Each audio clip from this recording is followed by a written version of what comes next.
नमस्कार साथियों, जय हिंद, वंदे मातरम। स्वागत करते हैं आपके अपने YouTube चैनल रॉकिंग इन्फॉर्मेशन पर। मैं आपके साथ विजय सर।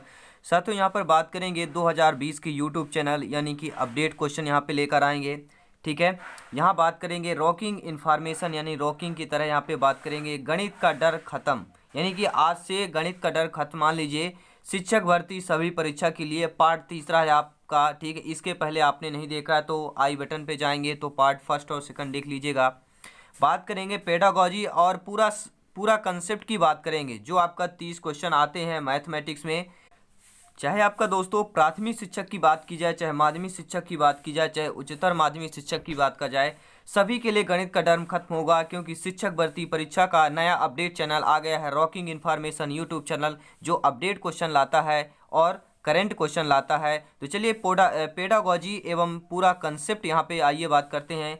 देखेंगे पहला क्वेश्चन यहाँ पे देखिए दिया हुआ है। हर भाई बहन ध्यान देंगे, सभी महत्वपूर्ण क्वेश्चन है यहाँ पर। महत्वपूर्ण 30 क्वेश्चन यहाँ पे डिस्कस करेंगे। देखिए ये खुल गया है, ओपन हो गया है।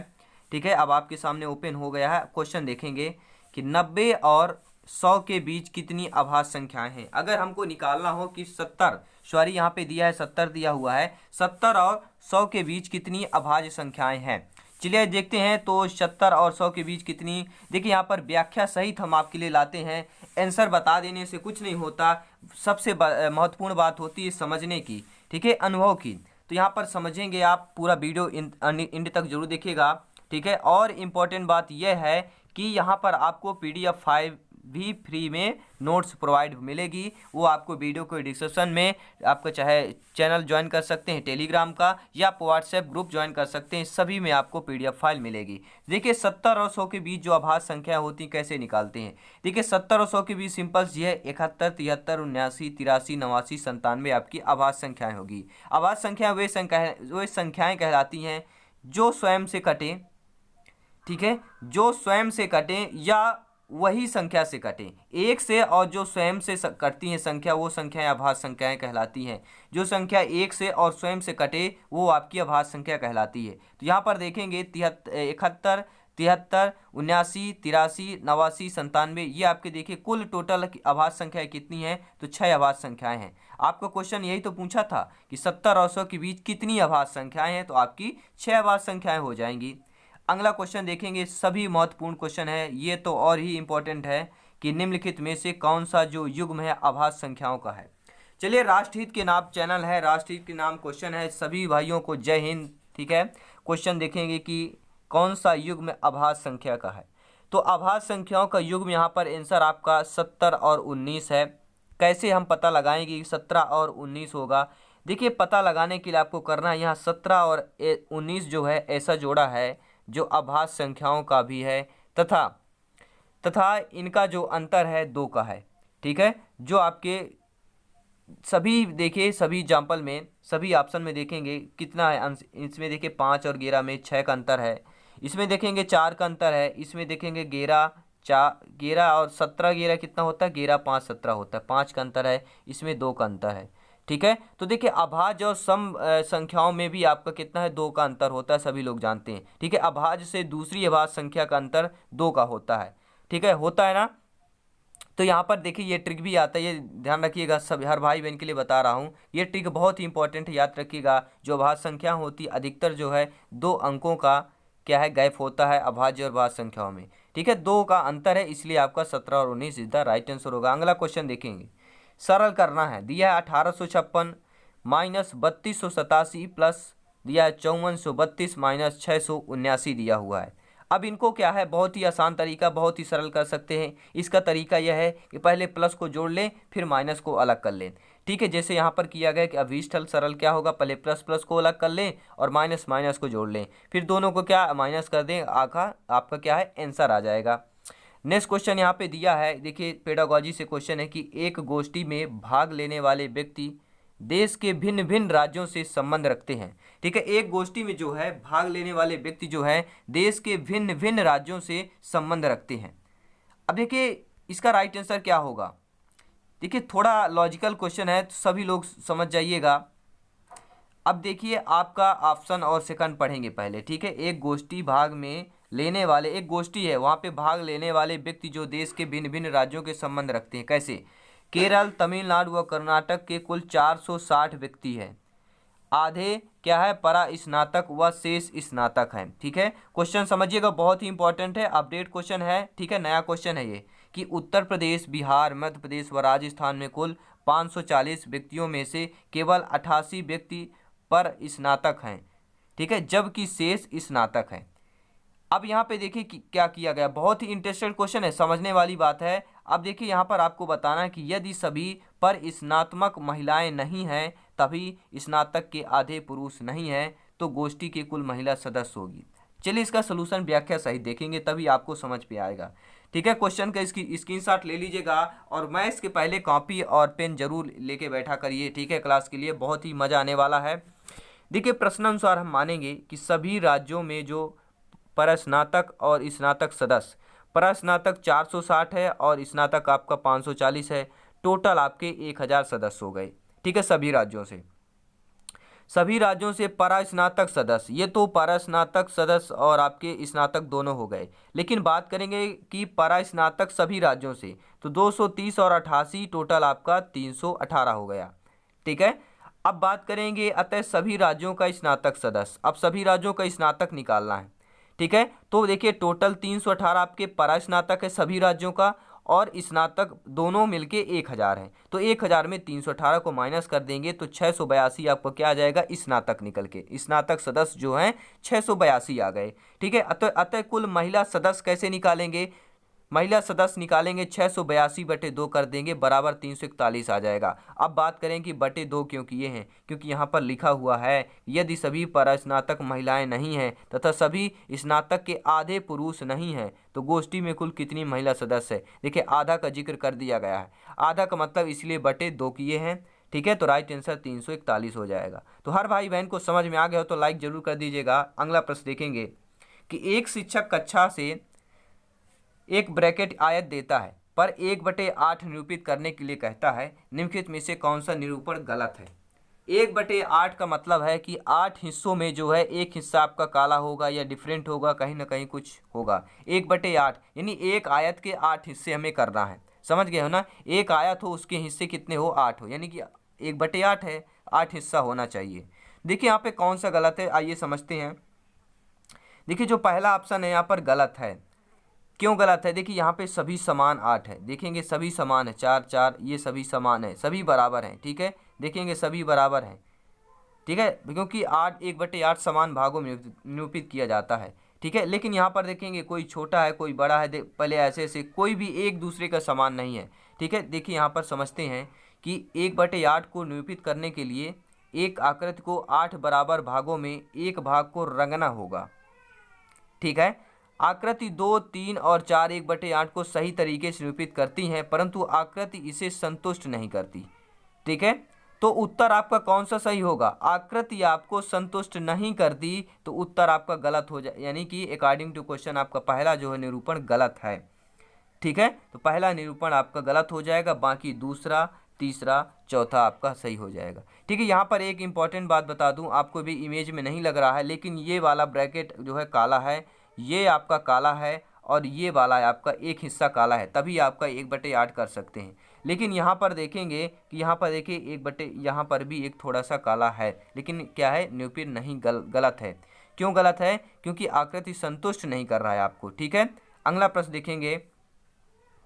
क्वेश्चन है कि यदि किसी संख्या में 2 सही 1/2 जोड़ा जाए, यदि कोई संख्या है जिसमें आप 2 सही 1/2 जोड़ दें तो योग कितना हो जाता है आपका? 4 सही 1/2 से गुणा करके 3 जोड़ा जाए तो फल को 1 सही 1/5 से भाग दिया जाए तो स्थिरांक 25 होगा। अब देखिए क्वेश्चन को बहुत घुमा दिया है, लगता है कि इसे 5-10 मिनट सॉल्व करेंगे तो सॉल्व नहीं होगा, लेकिन आप 1 मिनट के अंदर सॉल्व करेंगे। कैसे? चलिए विजय सर की ट्रिक पर जाते हैं। विजय सर की ट्रिक पर जाएंगे। रॉकिंग इन्फॉर्मेशन चैनल का नाम ऐसे नहीं रखा है मेरे प्यारे मित्रों। ठीक है, सभी भाई बहनों से कहता हूँ, ये ऐसे रॉकिंग इन्फॉर्मेशन चैनल नहीं है। इन्फॉर्मेशन आपको रॉकिंग की तरह ही मिलेगा। ठीक है, कि माना वह संख्या x है। पहला वाक्य आपको यहाँ पे ध्यान रखना है कि मानना क्या है, कि माना कि पहली संख्या वह x है। यदि किसी संख्या दिया है ना, तो वह किसी संख्या को हमें x मान लेना है। संख्या में 2 सही 1/2 का योग करना है। यहाँ पे दिए ना जोड़ा जाए, जोड़ा जाए मतलब हमें यहाँ पे योग करना है, तो योग कर लीजिए भैया। x सही, देखिए 2 सही 1/2 को क्या 5/2 लिख सकते हैं ना, 2 दूनी 4 1 5/2 लिख लेंगे। तो x प्लस 5/2 बराबर कितना आ जाएगा, देखिए 2 करेंगे एलसीएम आ जाएगा 2x प्लस 5/2 आ जाएगा। ठीक है, इसके बाद देखिए योग को 4 सही 1/2 गुणा करके, अब देखिए योग से 4 सही 1/2 जो आपका योग निकल के आया है उसमें क्या करना है, 4 सही 1/2 का गुणा करना है, यानी कि 2 चौको 8 1 9/2, यानी कि 9/2 का गुणा कर देना है। ठीक है, जो क्वेश्चन में कहा जाए वही प्रक्रिया स्टार्टिंग से करते जाइए, आंसर बहुत आसानी से आ जाएगा। ठीक है, अब देखिए इतना योग करने के बाद हम 9/2 का गुणा कर दिए। अब हमारा वैल्यू निकल के क्या आ गई, 1800x प्लस 45/4 निकल के आ गया। अब यहाँ देखिए क्वेश्चन क्या कह रहा है, इसके बाद 3 जोड़ा जाए, फल को 1 सही 1/5 से भाग दिया जाए। अब इसमें कह रहा 3 जोड़ा जाए, तो चलिए पुनः फिर हम 3 जोड़ देते हैं इस पर हम क्या करेंगे, +3 जोड़ देते हैं। यहाँ पर देखेंगे +3 जोड़ने के बाद फिर हमारी संख्या आ जाती है 18x×57/4 आ गई। अब इसके बाद कहना है कि भाग देना है, कि 1 सही 1/5 से हमें क्या भाग देना है। तो 1 सही 1/5 को हम क्या लिख सकते हैं, 6/5 लिख सकते हैं। ठीक है, ये देखिए यहाँ पर निरूपण किया गया 6/5, देखिए 18x×57/4 बटे 6/5 किया गया है। सभी हर भाई बहन जानते हैं। देखिए एक मैं चीज़ बता देता हूँ आपको, समझिएगा ध्यानपूर्वक। अगर आपका a/c बटे के c/d दिया है, अगर ऐसे में हो तो ऐसे हम इससे लिख सकते हैं, पहला संख्या हम a/b लिखेंगे, जो नीचे वाला है ना ये आपका ऊपर चला जाएगा, तो क्या हो जाएगा मल्टीप्लिकेशन में यहाँ पर d बटे क्या आ जाएगा आपका c हो जाएगा। ठीक है, पलट जाता है क्योंकि यहाँ पे गुणा में चला जाता है तो संख्या क्या है पलट दी जाती है। ठीक है, तो यही ट्रिक यहाँ पे भी किया गया, तो समझ लेंगे हर भाई बहन कि देखिए यहाँ पर वही किया गया कि ये 6/5 है, तो ऊपर जाके क्या हुआ है आपका 5/6 हो गया है। ठीक है, तो 18x×57/4 गुणे 5/6 कर दिए। इसके बाद देखिए 5/6 करेंगे तो आपका 25 आंसर आ जाएगा। ठीक है, जैसा आप यहाँ पे किया गया है, क्या कह रहा कि स्थिरांक 25 हो जाता है तो संख्या निकालना है, तो 25 वाकई में आ रहा है, यानी कि हमारा स्थिरांक जो है 25, स्थिरांक मतलब स्थित हो गया। ठीक है, स्थिर हमारा आंसर 25 आ गया। इसके बाद हमें क्या x की वैल्यू निकालना है, तो x की वैल्यू निकालेंगे कैसे, इसी को सॉल्व करके निकालेंगे कि 18x×57 कर लेंगे, ठीक है, बराबर 120 कर लेंगे। ठीक है, 120 करने के बाद देखिए मैं आपको बता देता हूँ, बहुत ही सिंपल तरीका है, केवल समझने की बात है। अगर आप समझ लिए तो वाकई में यहाँ पे मज़ा आ जाएगा। ठीक है, चलिए 120 आ गया। इसके बाद अब आपको करना क्या है, इसके बाद आप करें, देखिए ये 25 दिया है ना, स्थिरांक 25 दिया है। ठीक है, तो इसके बराबर हम 25 कर लिए स्थिरांक आपका। ठीक है, स्थिरांक आपका 25 क्वेश्चन में ही दिया है, तो 25 हमने कर लिया।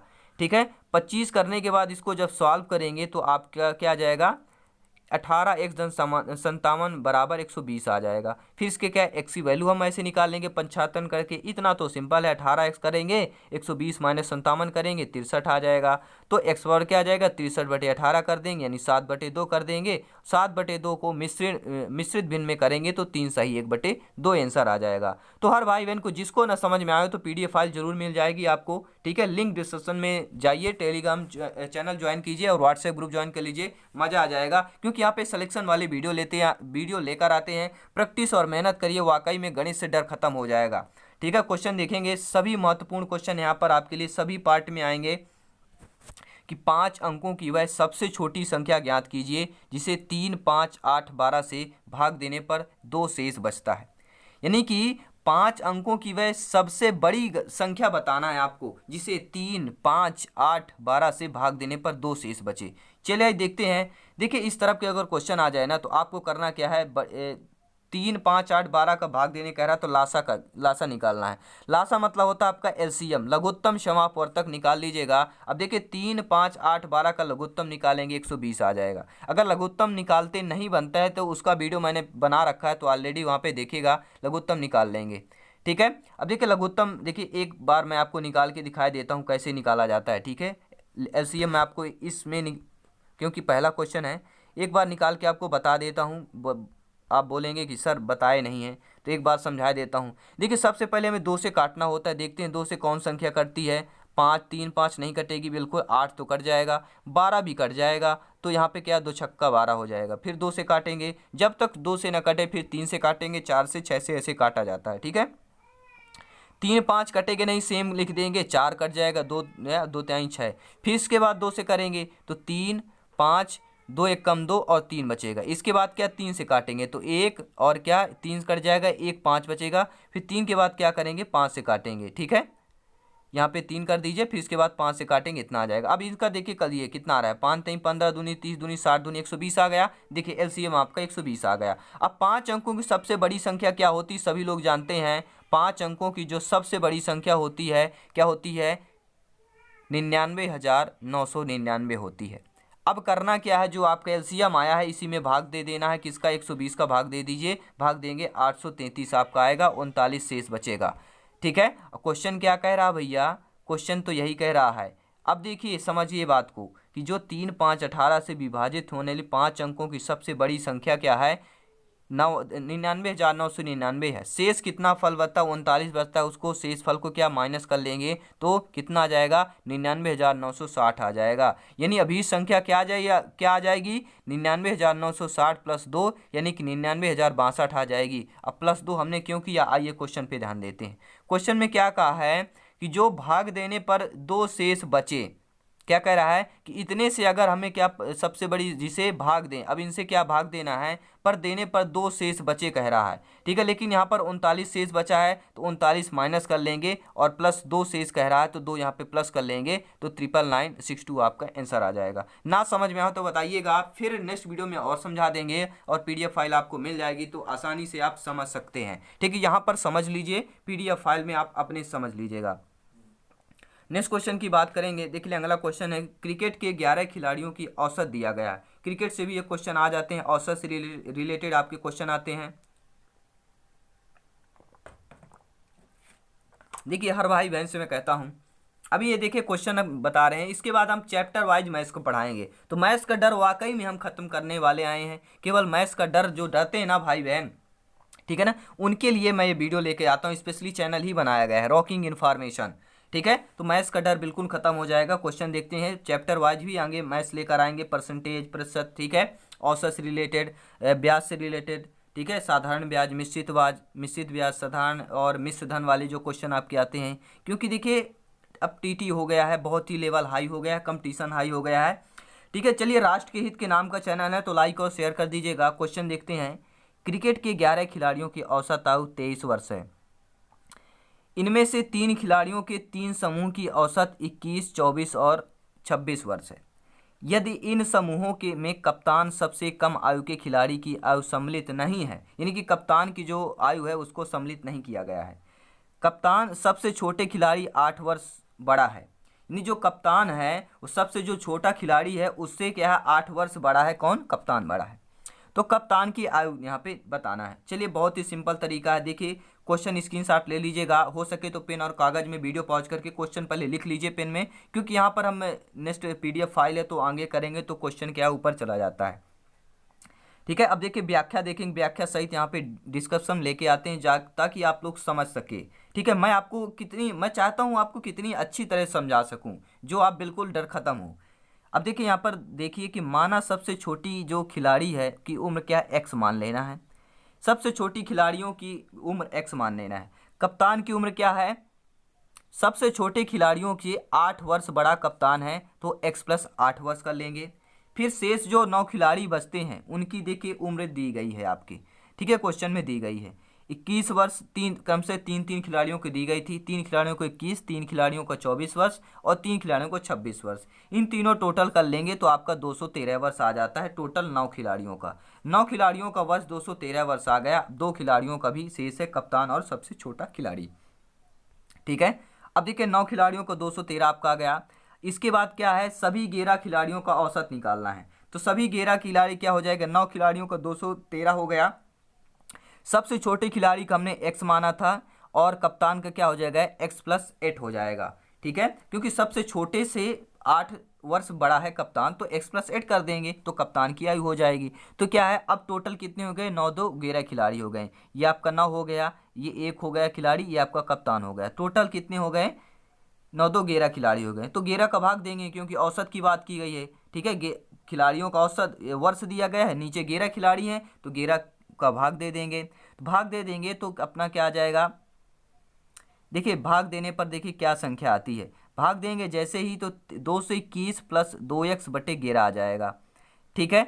अब यहाँ पर देखिए 23 यहाँ पर क्या क्यों यहाँ पे लिखा गया है, तो मैं आपको बता देता हूँ। क्वेश्चन में ध्यान देखिएगा, यहाँ पर दिया गया है कि 11 खिलाड़ियों का औसत आयु 23 वर्ष है। ठीक है, 23 वर्ष आपका दिया गया है, इसलिए यहाँ पर 23 बराबर क्या किया, 11 खिलाड़ियों की ये औसत है। ठीक है, और ये 23 वैल्यू दी गई है।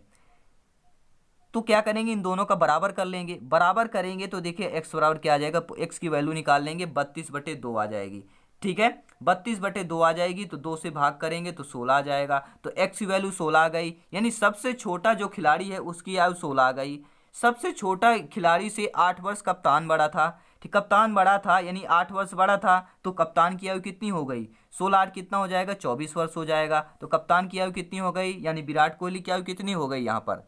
ठीक है, यहाँ पर देखिए विराट कोहली क्या यहाँ पर कितनी हो जाएगी, 24 वर्ष हो जाएगी। तो हर भाई बहन को समझ में आ गया होगा। ना समझ में आया तो कमेंट बॉक्स अभी भी खुला हुआ है, कमेंट कर दीजिएगा। नेक्स्ट क्वेश्चन में बहुत ही मजा आएगा, अगले वीडियो में और अच्छे समझा देंगे आपको, ताकि आपको आपसे डर जो है गणित का खत्म हो सके, हमारा मकसद ही है। ठीक है, देखिए यहाँ पे नेक्स्ट क्वेश्चन की बात करेंगे। राष्ट्रहित के नाम चैनल है, सभी को जय हिंद करता हूँ। सभी राष्ट्रहित के नाम के चैनल को लाइक और शेयर कर दीजिएगा।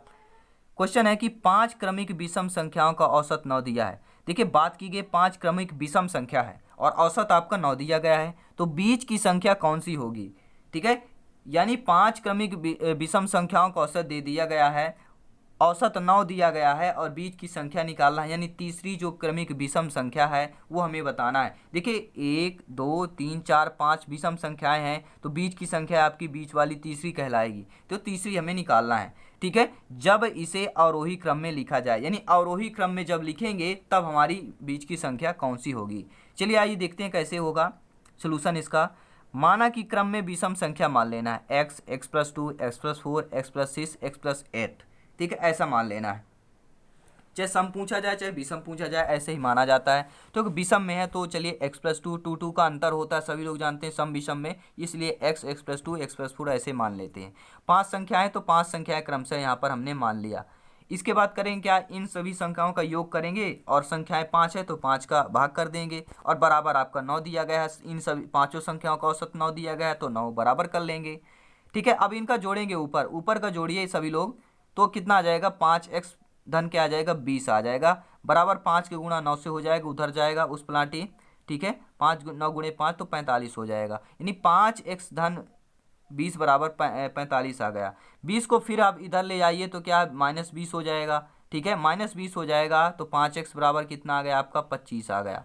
25 आ गया तो x बराबर क्या आ जाएगा, 25/5 कर देंगे तो कितना आ जाएगा, x बराबर 5 आएगा। यानी बीच वाली संख्या क्या होगी, x+4 कर दीजिए। बीच वाली संख्या यहाँ पे देखिए हमने क्या माना था, पहली संख्या x थी, दूसरी क्या थी, x+2 थी, तीसरी आपकी x+4 थी। x+4 आपकी बीच वाली संख्या थी। ठीक है, तो x+4 लिख लीजिए। बीच वाली संख्या x की वैल्यू हमारी कितनी निकल के आ गई है, 5 निकल के आई है, तो 5 + 4 करेंगे तो कितना आ जाएगा, 9 आपका आंसर आ जाएगा, यानी बीच वाली संख्या क्या होगी, 9 होगी। ठीक है, नेक्स्ट क्वेश्चन की बात करेंगे। ठीक है, सभी लोग समझिएगा, बहुत ही महत्वपूर्ण क्वेश्चन है, अपडेट क्वेश्चन है। ठीक है, क्वेश्चन देखते हैं कि एक आदमी 3 मकान खरीदता है। अब कोई एक आदमी है, मान लीजिए आप ही हैं, 3 मकान खरीदते हैं, दूसरा पहले से दुगनी कीमत पर है। ठीक है, देखो दुगना तिगना, लाभ प्रतिशत का, हानि प्रतिशत का आ गया, तो एक क्वेश्चन प्रतिशत से आता है। ठीक है, चलिए पानी पी लिया था, मैं पानी पी लिया। चलिए बात, क्योंकि गला में थोड़ा तो हो ही जाता है, आप लोग सभी लोग जानते हैं, पानी लेना पड़ता है बीच बीच में। एक आदमी 3 मकान खरीदता है, दूसरा पहले से दुगना कीमत पर और तीसरा दूसरे से दुगनी कीमत पर। वह पहला और दूसरा मकान जो है 20% के लाभ पर बेचता है, किंतु तीसरा पर उसे 10% की हानि उठानी पड़ती है। कुल मिलाकर जो हुआ वो बताना है। देखिए इतना बड़ा लंबा झाम ताम क्वेश्चन पूछ लिया ना, इसका सलूशन बहुत ही सिंपल सा है। मैथ्स का कोई भी क्वेश्चन हो ऊपर से उठाइए, यानी जो क्वेश्चन स्टार्ट करता है ना वहीं से आप सॉल्व करना स्टार्ट कर दीजिए, अंत में एंडिंग में आपका क्वेश्चन सॉल्व हो जाएगा। कैसे, आइए देखते हैं। माना पहले मकान की कीमत 100 रुपये है, यहाँ पे मान लेना 100 रुपये है, दूसरे मकान कीमत 200 है, तीसरे मकान की 400 है। अब आप बोलेंगे ऐसा क्यों माने भैया, हम 1 2 3 भी मान सकते थे, लेकिन यहाँ पर बात देखिए, क्वेश्चन पे ध्यान दीजिएगा। यहाँ पे कह रहा है दूसरा पहले से दुगनी कीमत पर है, दूसरा जो है पहले से दुगना है, तो 100 का 200 हो गया तो दुगना हो गया। फिर कह रहा है तीसरा जो है दूसरे से दुगना है, तो दूसरा का मकान 200 है तो तीसरा 400 हो गया, तो इसका दुगना हो गया, यानी इस पहले का दुगना दूसरा, दूसरे का दुगना क्या हो जाएगा आपका तीसरा मकान है। तो इसलिए यहाँ पे 100 200 400 माना गया है। पहला मकान 100, दूसरा 200, तीसरा मकान 400। अब देखिए बहुत ही अच्छा मजा आएगा। पहले और दूसरे मकान का विक्रय कीमत यहाँ पे निकालेंगे। पहले और दूसरे का 100 और 200 गुणे 120/100 करेंगे। अब आप यहाँ पर बोलेंगे 120/100 क्यों करेंगे? क्योंकि यहाँ पर साफ दिया गया है कि पहला और दूसरा मकान 20% के लाभ पर बेचता है। जब 20% के लाभ पर बेचेगा तो क्या हो जाएगा भैया, प्रॉफिट होगा ना। तो 100/100 नहीं करेंगे, यहाँ पर हमें 100/100 नहीं, प्रॉफिट हो रहा है तो 20% का हो रहा है तो 120/100 का गुणा होगा। ठीक है, जब 120/100 का गुणा होगा तो आपकी वैल्यू ये निकल के आएगी, कितना आएगा, 360 निकल के आ जाएगा। ठीक है, 360 रुपये आपका निकल के आ गया। पहले दूसरे मकान का विक्रय कीमत निकल के आ गई। अब तीसरे मकान की बात की गई है। तीसरे मकान में क्या हो गया है, सभी लोग समझेंगे। तीसरे मकान में क्या होता है, उससे 10% की हानि होती है। जब तीसरे मकान में 10% की हानि होती है तो यहाँ पर देखिए क्या आएगा। ठीक है, बहुत ही सिंपल तरीके से निकाल के आपको बताएंगे, सभी भाई बहन को समझ में आ सके।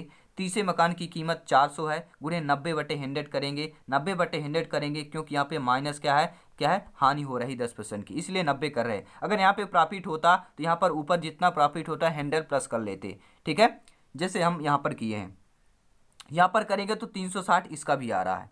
ठीक है, इसका सॉल्व करेंगे। अब करेंगे कि आपको तीनों मकानों का कुल विक्रय कीमत निकाल लेंगे। 360 यानी कि फर्स्ट मकान, सेकंड मकान, तीनों मकानों का जो विक्रय कीमत की बात की जाए तो 720 रुपये निकल के आ गया। अब यहाँ पे तीनों मकानों की कुल क्रय कीमत निकालना है, यानी खरीदने की कीमत 100 200 400 थी। पहले मकान का 100, दूसरे का 200 और तीसरे का 400, तो टोटल खरीदने की आपकी क्या थी, क्रय मूल्य 700 था, विक्रय मूल्य 720 हुआ। अब बताइए प्रॉफिट हो रहा है कि हानि हो रही है? तो आप देखेंगे 700 में खरीद कर 720 में बेच देना प्रॉफिट ही कहलाता है। तो लाभ प्रतिशत का यहाँ पर सूत्र लगा दीजिए। लाभ कितने का हो रहा है, 20 रुपये का हो रहा है, तो 20 गुणे 100/700 कर दीजिए। ठीक है, 700 में आपका 20% लाभ हो रहा है। तो लाभ प्रतिशत निकाल लेंगे तो कितना आएगा, 2.85%, यानी 3% से कम लाभ। क्या है, 3% से कम लाभ। ऑप्शन में क्या दिया हुआ है, 3% से कम लाभ दिया है ना, तो पहला ऑप्शन सही हो जाएगा। अब बताइए किसको समझ में नहीं आया हो, नीचे कमेंट कर दीजिएगा। समझ में आ गया हो तो लाइक और फटाफट शेयर कर दीजिएगा। अब बात करते हैं नेक्स्ट क्वेश्चन की।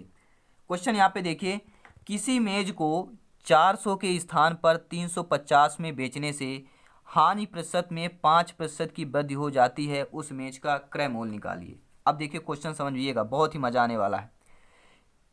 किसी मेज को 400 रुपये के स्थान पर 350 में बेचने से हानि प्रतिशत में 5% की वृद्धि हो जाती, यानी और हानि हो जाती है। ठीक है, अब देखिए क्वेश्चन समझ। प्रश्नानुसार मेज का क्रय मूल्य कितना है, 400 और माइनस 350। देखिए मेज को 400 के स्थान पर 350 में बेचा, 400 के स्थान पर नहीं, 400 खरीदा होगा, फिर 350 में बेचा होगा, तो 400 माइनस 350 गुणे 100/5 कर देंगे, क्योंकि 5% की हानि में वृद्धि होती है तो बटे में 5 कर देंगे।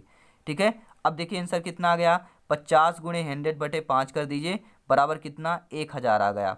तो 1000 आपका क्या हो जाएगा, क्रय मूल्य निकल आ गया। उस मेज का क्रय मूल्य आपका कितना होगा, 1000 का होगा। ठीक है, तो चलिए हर भाई बहन समझ गए होंगे। अकॉर्डिंग टू क्वेश्चन आपका आंसर आ चुका है। नेक्स्ट क्वेश्चन की बात करेंगे कि किसी धनराशि पर 6 वर्षों का साधारण ब्याज उस राशि का 9/25 है, तदनुसार उस ब्याज की दर कितनी होगी। क्वेश्चन कह रहा है किसी धनराशि पर 6 वर्षों का साधारण ब्याज जो है उस राशि का 9/25 है, तदनुसार उस ब्याज की दर कितनी होगी। चलिए आइए निकालते हैं। माना कि वह धनराशि x है। साधारण ब्याज बराबर क्या होता है, x का 9/25 दिया है। 9 का मतलब होता है गुणा का होता है। का आ जाए, ऑफ आ जाए, इंग्लिश में ऑफ आ जाए और हिंदी में का आ जाए तो उसका मतलब ही गुणा होता है। ठीक है, तो यहाँ पर गुणा हो जाएगा तो 9x/25 आपका हो गया। इसके बाद साधारण ब्याज का सूत्र सभी लोग जानते हैं, मूलधन गुणे दर गुणे समय बटे 100 होता है। तो जिसे P गुणे R गुणे T/100 होता है, जहाँ पर P आपका मूलधन होता है, R आपका दर होता है, T आपका समय होता है। तो यहाँ पर देखिए साधारण ब्याज आपका 9x/25 निकल के आ गया है। इसके बाद यहाँ पर देखिए आपका क्या क्या दिया गया क्वेश्चन पे ध्यान दीजिए, कौन वर्ष दिया गया, यानी समय दिया गया है, दर आपको निकालना है। तो x गुणे 6 कर लेंगे, दर आपका कितना है, दर भी निकालना है, और मूलधन भी आपका x माना हुआ है कि माना धनराशि x है, बटे 100 कर देंगे। तो यहाँ पर दर आपका 6% निकल के आ जाएगा। ठीक है, बहुत ही आसानी से निकल आएगा क्योंकि बहुत ही सिंपल तरीके से आपको बताया गया है। नेक्स्ट क्वेश्चन चलिए आइए देखते हैं।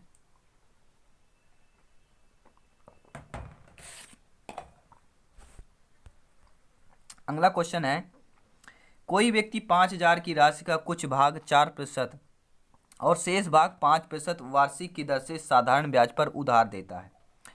2 वर्ष के बाद कुल ब्याज कितना है, 440 है।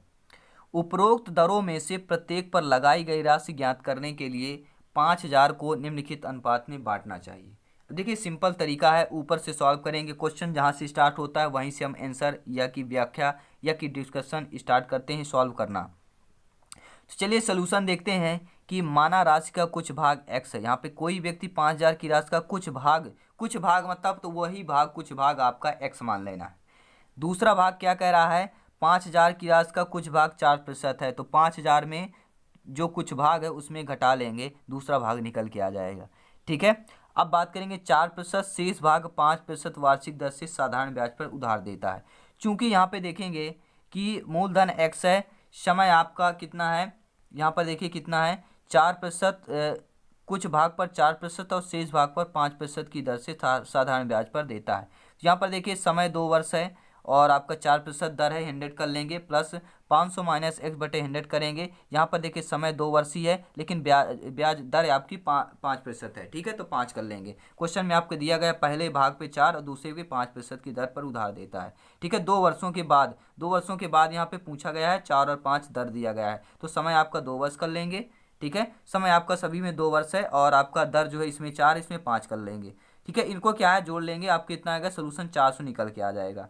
ठीक है, 400 निकल के आ गया बराबर, ठीक है समझ गए ना, 400 निकल के आ गया क्योंकि यहाँ पे 2 वर्षों के बाद कुल ब्याज 440 दिया गया है। तो उपरोक्त दरों से प्रत्येक पर लगाई गई जो राशि है ज्ञात करने के लिए 5,000 को निम्नलिखित अनुपात में बांटना चाहिए। अब 5,000 को यहाँ पे बांटना है तो देखिएगा 8x धन कितना है 50,000 ऋण 10x बराबर 44,000, इसको जब टोटल सॉल्व करेंगे तो निकल आएगा। ठीक है, ऋण 2x बराबर ऋण आपको कितना दिया है 6,000 हो जाएगा, दोनों में माइनस आ जाएगा। ठीक है, जब 50,000 इधर जाएगा तो माइनस में हो जाएगा, तो माइनस का 6,000 हो जाएगा और माइनस का 10x प्लस का 8x माइनस का 2x ही होगा।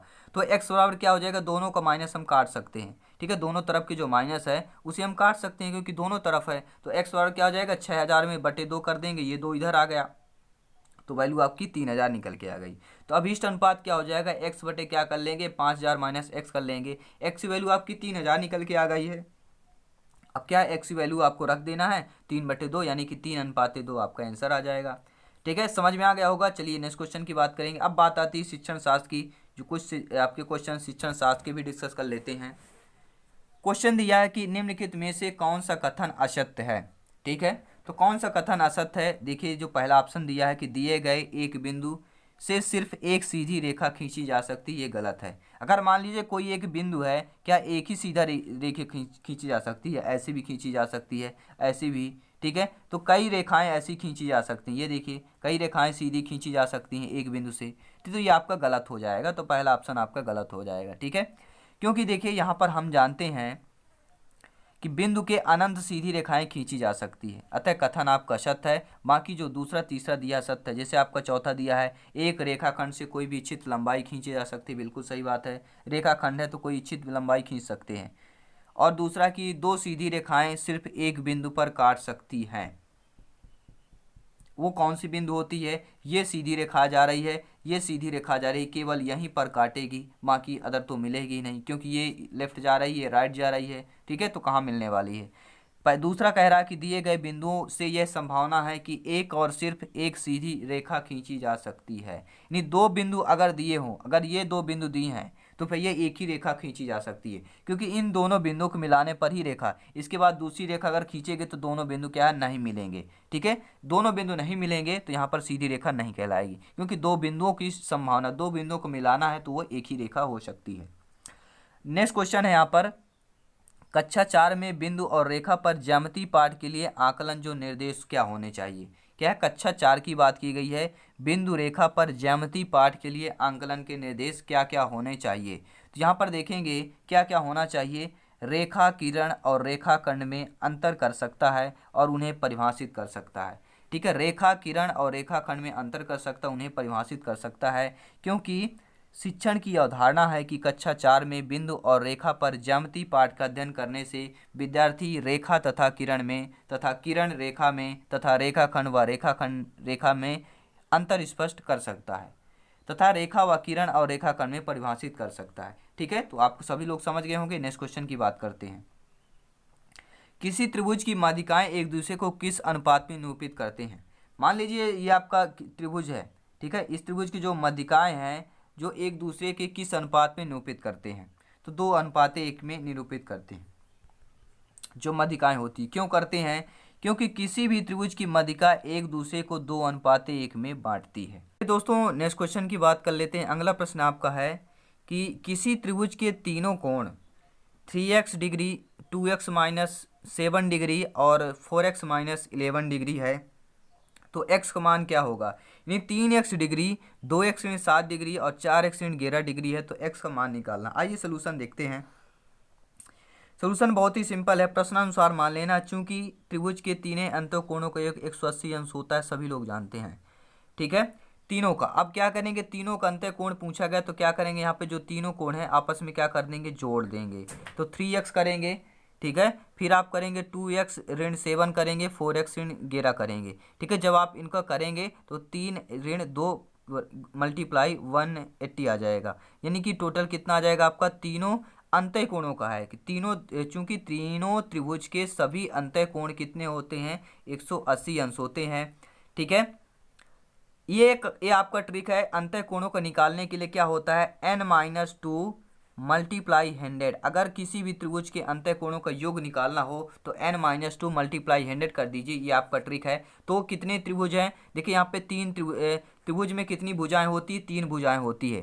ठीक है, 3 भुजाएं होती है, 3 में 2 घटा देंगे, मल्टीप्लाई 100 कर देंगे तो 1 ही आएगा, और 1 में 100 का गुणा करेंगे तो 100 उतना ही आएगा। तो देखिए ये आपका ट्रिक होता है। तो मल्टीप्लाई कितना, 180 कर देंगे।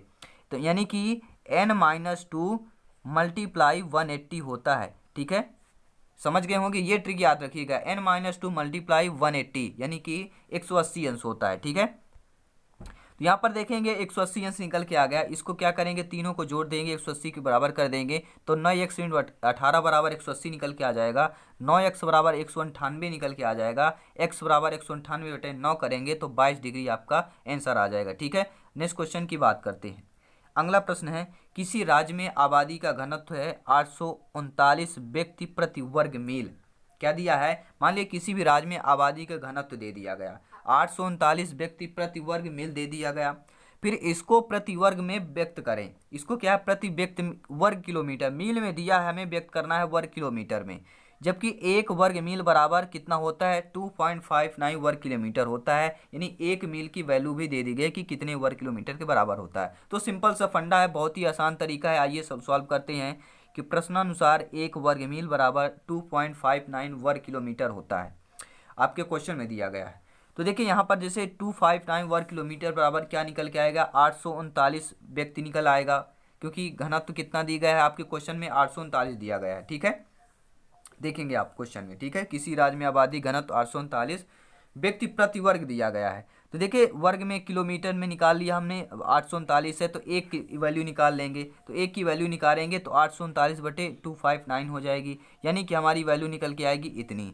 ठीक है, इतनी निकल के आएगी तो आपकी टोटल वैल्यू ये आएगी 323 सही 243/259, यानी कि 324 के लगभग आसपास आएगा। तो 324 व्यक्ति वर्ग किलोमीटर आपका आंसर कहलाएगा। ठीक है, नेक्स्ट क्वेश्चन की बात करते हैं। अगला प्रश्न यहाँ पर आप लोगों को लिए देखते हैं कि यदि 1 मीटर बराबर कितना दिया गया है, 3.92 फुट दिया गया है, तो आपको करना क्या है, 6 किलोमीटर प्रति घंटे की दर से कोई मनुष्य क्या है 18/d घंटे में कितने मील जाएगा। क्या दिया गया, 18/d में कितने मील जाएगा। ठीक है, आइए इसका देखिए 18/d नहीं, 18 बटे यहाँ पे 9 दिया गया है। ठीक है, सॉरी 88/9 9 दिया गया है क्वेश्चन में, ठीक है, यहाँ पे मिस प्रिंट हो गया है, तो 88/9 दिया गया। आइए सोल्यूशन निकालते हैं। चूंकि 1 किलोमीटर में सभी लोग जानते हैं 1000 मीटर होता है, और 1000 मीटर में 329 फुट गुणे 1000 कर लेंगे तो आपका कितना आ जाएगा, 3290 फुट निकल के आ जाएगा। ठीक है, समय कितना है आपका, 88/9 घंटा आपके क्वेश्चन में समय दिया गया है। तो अब इस दूरी क्या होती है, दूरी क्या होती है, समय गुणे कितना होता है, समय आपका कितना गया है, समय गुणे चाल होता है।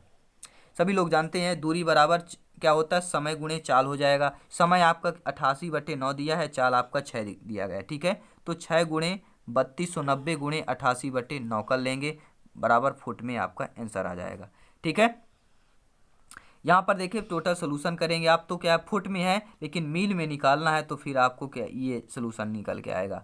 ठीक है, फुट की बात की गई, मील में हम निकाल लेंगे तो 36 सही 5/9 मील में आ जाएगा। ठीक है, पहले हम यहाँ पे तो सभी लोग जानते हैं मील में आपका देखिए ऑप्शन दिया गया, तो इसलिए हम मील में यहाँ पर आपका निकाल के दे दिए हैं। तो हर भाई बहन को समझ में आ गया होगा, PDF फाइल में समझ लीजिएगा। अगला प्रश्न यहाँ पे देखते हैं कि किसी आयत की लंबाई में 20% की वृद्धि और चौड़ाई में 15% की कमी यानी कि घटा दी जाए तो इसका क्षेत्रफल पर क्या प्रभाव पड़ेगा। ठीक है, क्या प्रभाव पड़ेगा, चलिए आइए देखते हैं क्या प्रभाव पड़ेगा। देखिए किसी आयत की लंबाई में 20% की वृद्धि की जा रही है। माना कि पूर्व में आयत की लंबाई x थी, चौड़ाई y मीटर थी, इतना मान लेना है। तो पूर्व में आयत का क्षेत्रफल क्या बन जाएगा, xy m² बन जाएगा, मीटर स्क्वायर बन जाएगा। ठीक है, पहले जब x और y था।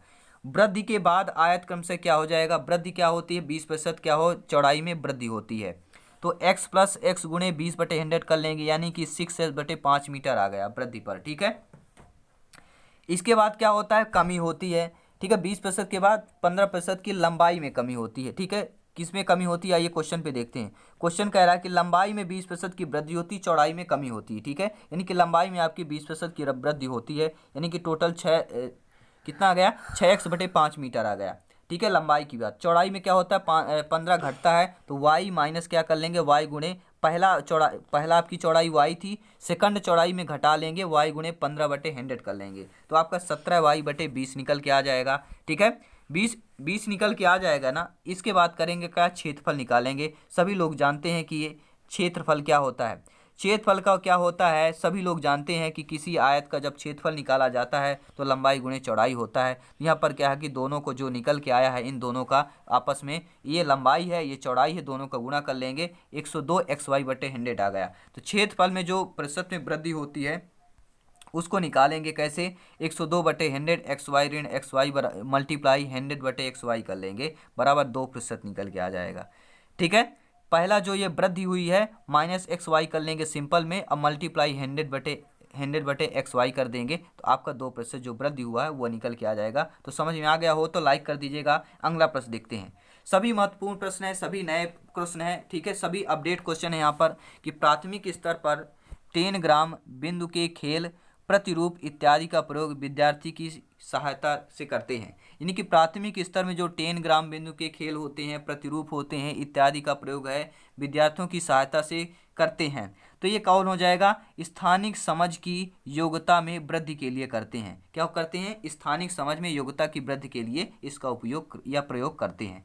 ठीक है, नेक्स्ट क्वेश्चन यहाँ पे है कि बहुत ही महत्वपूर्ण क्वेश्चन है कि एक शिक्षिका कक्षा 5 की शैलजा से एक आकृति के परिमाप के बारे में पूछती है। यानी कोई आकृति उसके परिमाप के बारे में पूछती है, तो वह शैलजा क्या है, उसके हल को अपने शब्दों में बताने को कहती है। तो शैलजा समस्या का सही हल करने में सक्षम थी, परंतु उसकी व्याख्या करने में क्या है, सक्षम नहीं थी। हल तो कर सकती है, व्याख्या नहीं, उसको जैसे मैं बता रहा हूँ आपको वो बता नहीं सकती थी, व्याख्या नहीं कर सकती थी, ये कैसे आया, ये कैसे यहाँ से आया, केवल वो हल कर सकती थी। तो ये शैलजा की निम्न विशेषता प्रदर्शित क्या करती है, तो शैलजा की जो निम्न विशेषता प्रदर्शित करती है वो 4th ऑप्शन है कि निम्न स्तरीय भाषा प्रवीणता और उच्च स्तरीय गणितीय प्रवीणता। यानी भाषा की प्रवीणता कम है, उसे बताने की शैली की प्रवीणता कम है, लेकिन उच्च स्तरीय गणितीय प्रवीणता है, गणित में प्रवीण है, तभी तो वो क्वेश्चन को हल सही कर पा रही है। ठीक है, तो ये हो जाएगा। नेक्स्ट क्वेश्चन यहाँ पर दिया गया है कि गणित की पाठ्य पुस्तक में विभिन्न प्रकरणों में खंड अभ्यास समय को समावेशित करने का उद्देश्य है। यानी गणित की जो पाठ्य पुस्तक है उसमें विभिन्न प्रकरणों में खंड अभ्यास करने के समय में समावेशित करने का उद्देश्य क्या होता है।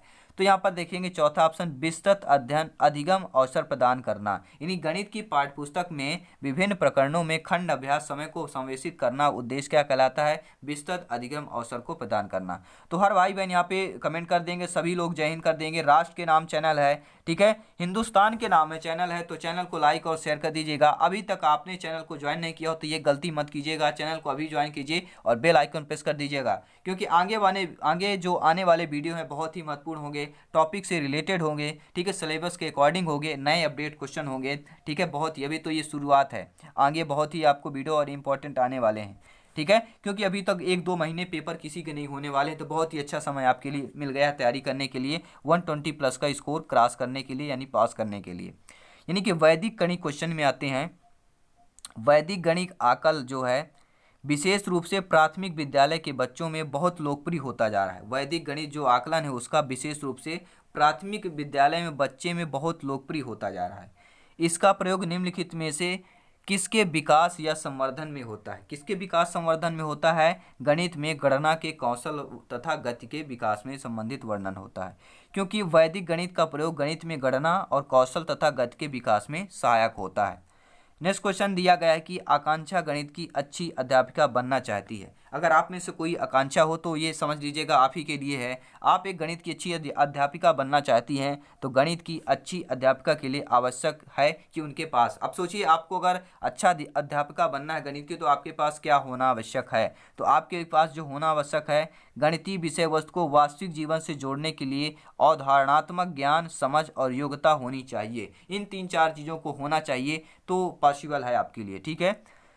और भी पॉसिबल है, अगर डेली वीडियो देख रहे हैं तो पॉसिबल है बिल्कुल, क्योंकि गणित की जो अध्यापक के लिए आवश्यक क्या होता है, गणितीय विषय को वास्तविक रूप से जोड़ने के लिए अवधारणात्मक ज्ञान, समझ और योग्यता होनी चाहिए। नेक्स्ट क्वेश्चन की बात करेंगे कि एक अध्यापिका अपनी कक्षा में गुणा को बार बार किए जाने वाले जोड़ के रूप में बता रही है, ठीक है। अगर ये गुणा है उसको क्या प्रेजेंट कर रही कि नहीं, ये प्लस है, जोड़ है। मान लीजिए हम गुणा है, दर्शा गुणा रहा है, लेकिन अध्यापिका जो अपनी कक्षा में बार बार गुणा को जोड़ कह रही है, तो उसके बाद समान संख्या की वस्तुओं का समूहन कर गुणा के रूप में बताती है। तत्पश्चात चिन्ह गुणे से परिचित कराती है तथा अंत में गुणनफल पता करने के लिए आड़ी तिरछी रेखाओं अथवा माचिस की तीलियों की सहायता से एक छोटा क्रियाकलाप करती है। यह अध्यापिका कर रही है। अध्यापिका क्या कर रही है? अध्यापिका कर रही है मूर्त से अमूर्त संप्रत्यय की ओर के रूप में एक पाठ का विकास। अध्यापिका क्या कर रही है? मूर्त से अमूर्त संप्रत्यय की ओर एक के रूप में एक पाठ का विकास, ठीक है। क्योंकि इस प्रकार की प्रक्रिया का अर्थ है गणित में भौतिक जीवन से जोड़कर वह मूर्त से अमूर्त संप्रत्यय की ओर के रूप में एक पाठ का विकास करे। यानी मूर्त यानी समझना, अमूर्त यानी कि ना समझ जो हो, ठीक है। मूर्त यानी जानना, मूर्त से अमूर्त की ओर, ठीक है। तो समझ गए होंगे। नेक्स्ट क्वेश्चन की बात करते हैं। नीचे दिए गए कौन सी क्रियाकलाप जो कक्षा 3 के छात्रों की समस्या को हल करने की कुशलता में वृद्धि के लिए है? कौन सी आपकी क्रियाकलाप ऐसी है जो कक्षा 3 के छात्रों की समस्याओं को हल करने की कुशलता में वृद्धि के लिए है?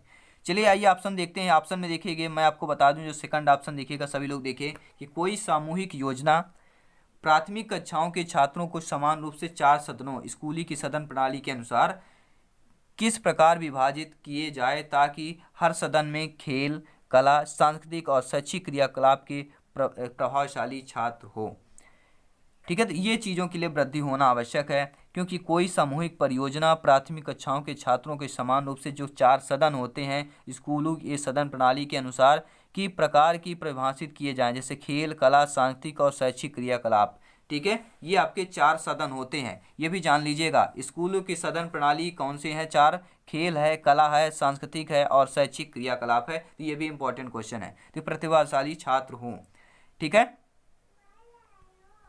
नेक्स्ट क्वेश्चन की बात करेंगे यहाँ पर कि भिन्न इकाई से शिक्षक ने छात्रों से किन्हीं 5 भिन्नों की सूची बनाने के लिए कहा। यानी भिन्न इकाई में से जो है शिक्षक ने छात्रों से क्या बोला? किन्हीं 5 भिन्नों की इकाई की सूची बनाने के लिए बोल दिया गया। अब आपको बताना है इनमें से क्या होगा। यह प्रश्न क्या संकेत करता है? तो यह प्रश्न संकेत करता है सोचने के निम्न स्तर को, ठीक है। क्योंकि भिन्न इकाई से जो है शिक्षक के छात्रों के किन्हीं 5 भिन्नों की सूची बनाने के लिए कहा गया। इस प्रश्न यह संकेत प्राप्त होता है शिक्षक विद्यार्थियों के लिए क्या है, सोचने के निम्न स्तर को यहाँ पे किया गया कि मतलब ये सोचा गया कि विद्यार्थियों का स्तर यहाँ पे नापा गया है, ठीक है, क्योंकि 5 भिन्न सूचियों को बनाने के लिए कहा। भिन्न सूचियां बनाना है यानी कि उनके स्तर का आकलन कर रहा है, सोचने की क्षमता का आकलन कर रहा है, ठीक है। कौन कर रहा है? शिक्षक कर रहा है, बच्चों के लिए, विद्यार्थियों के लिए। नेक्स्ट क्वेश्चन की बात करेंगे। कक्षा 2 के शिक्षार्थियों को सरल आकृतियां, उसके लंबे और किनारों से परिचय कराने का सबसे उत्तम उपकरण क्या है? ठीक है, कक्षा 2 के विद्यार्थी हैं, उनको सरल आकृतियां, लंबे और किनारों का परिचय सबसे उत्तम प्रकरण क्या कहलाएगा? जियो बोर्ड कहलाएगा। अब यहाँ पर जियो सिम मत सब लोग समझिएगा, जियो बोर्ड होता है बच्चों को पढ़ाने के लिए, क्योंकि कक्षा 2 के विद्यार्थियों का सरल आकृति, उसके लंबे और किनारों से परिचय कराने का सबसे उत्तम उपकरण आपका जियो बोर्ड कहलाता है, ठीक है।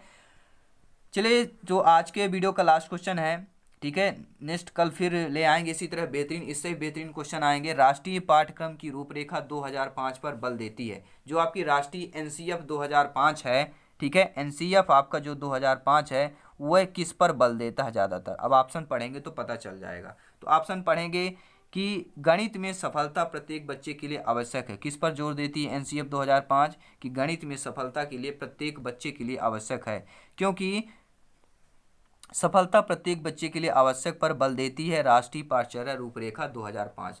तो सभी फ्रेंड्स बताइएगा, सभी भाई बहन लाइक और शेयर कर दीजिएगा, कैसा वीडियो लगे, ठीक है। अगर अच्छा लगा हो तो लाइक कर दीजिएगा, बुरा लगा हो तो कमेंट करके बता दीजिएगा कि सर बुरा लगा है मम्मी, कमेंट करके बताइएगा, ताकि हम जो नेक्स्ट वीडियो लेके आए वाकई में आप कहें कि वाकई में सर बहुत अच्छा वीडियो था, ठीक है। हम चाहते हैं आप वाहवाही करें, शाबाशी करें, लेकिन इसके साथ साथ प्रैक्टिस करें, मेहनत करें, क्योंकि सफलता का मूल है, अब सफलता का मूल मंत्र ही है अभ्यास करना, प्रैक्टिस करना, मेहनत करना। मेहनत करिए, वाकई में सिलेक्शन होगा और 30 में 30 लेकर आएंगे। जितने भी अपने स्टूडेंट हैं, जितने भी भाई बहन हैं, प्यार से स्नेहपूर्वक पढ़ेंगे, वाकई में 30 में 30 लेकर आएंगे, क्योंकि बहुत ही कठिन कुछ नहीं है, ठीक है। सभी मानव निर्मित है, सभी क्वेश्चन मानव हल कर सकते हैं, सभी हर भाई बहन हल कर सकते हैं, केवल प्रैक्टिस की ज़रूरत है। चलिए मिलते हैं फिर नेक्स्ट वीडियो पे। सभी लोगों को जय हिंद, वंदे मातरम, धन्यवाद।